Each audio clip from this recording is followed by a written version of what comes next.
We were going to do an interview one day, and we were riding, and I listened to all kind of music, and I was listening to a theme Backdraft.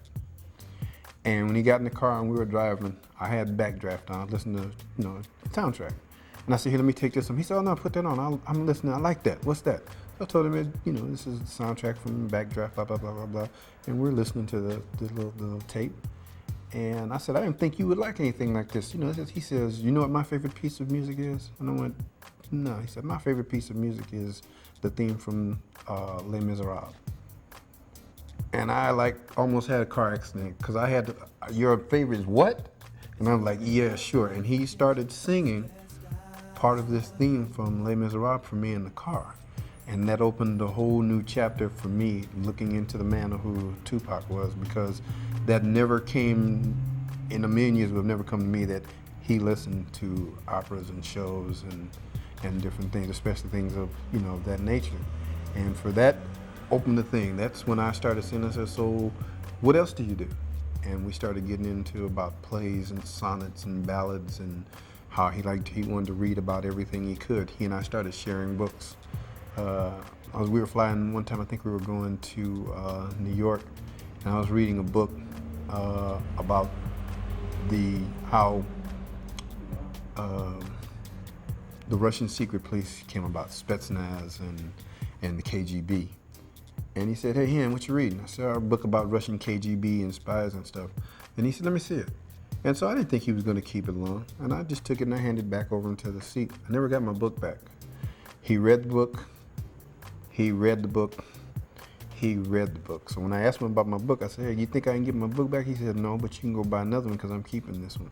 And he kept it because he had marked certain things, and he would go over and over it. And if he couldn't get understanding, he would call me and say, "Henry, what's this mean? How does this? What is this?" And we would talk sometimes about the things that were in those books. We talked about history. I talked about art, talked about performance, and that's when I started to get a rounded picture of what and who I was dealing with. Because at first, he was just a rapper.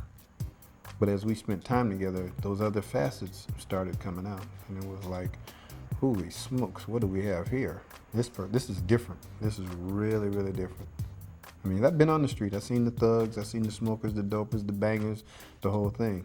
This man was different. He would tell me, "I'm going to do X amount of interviews," or I would tell him, his manager, to come up and say, "Hey, we got so-and-so wants to do an interview," or "These people want to get pictures." And he would pick what he wanted to do, and he'd say, "Okay, I'm going to do the interview with them. I'm going to do a couple of pictures with them." And if he felt good, and if the crowd was one that he felt comfortable with, then we would work the whole crowd. If it wasn't, we had signals, and he'd give me that signal, and we were gone. He never fought me about calls and decisions that I made out there, because he knew that I was there for him, and I was there to try to take care of him as best I could. And as we worked more, he became more comfortable with my style about how I worked, and we knew. I could look at him and tell, "You got one more interview." And after a while, he's like, "You getting good, you know." And I said, "Yeah, I'm reading." I learned to read his face and his body and his mannerisms. I knew when he was tired. I knew when he didn't want to talk. And based on what I observed is how I would deal with it. He's not giving interviews tonight. He's not signing anything tonight.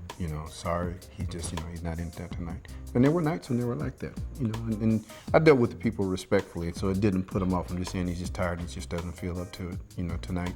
If we're here tomorrow, maybe tomorrow, or call his manager and see if we can set something up at a later date. I didn't believe in being,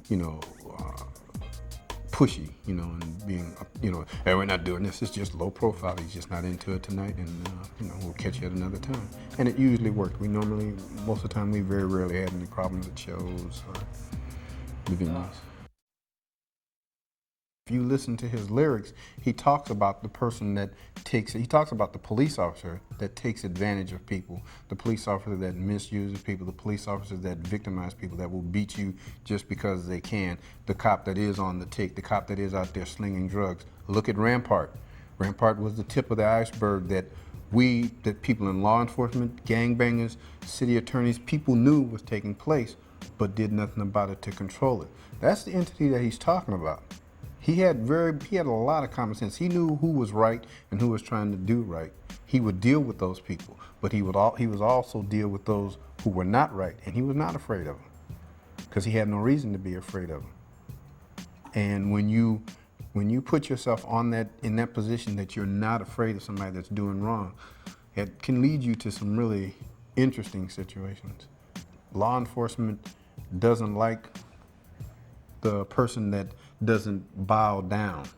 You roll up on somebody and I'm the man and you're supposed to do what I have to do. We have rights as citizens that say they're not supposed to do that. Police officers have a tendency to overstep those bounds regularly in their so-called dispensing of justice. As a police officer, I tried never to do that because I remembered what it was to be a young black man, a juvenile on these streets, and I wasn't a cop. And I remember what things that happened to me. So in my dealings with people, I never put those people in that position.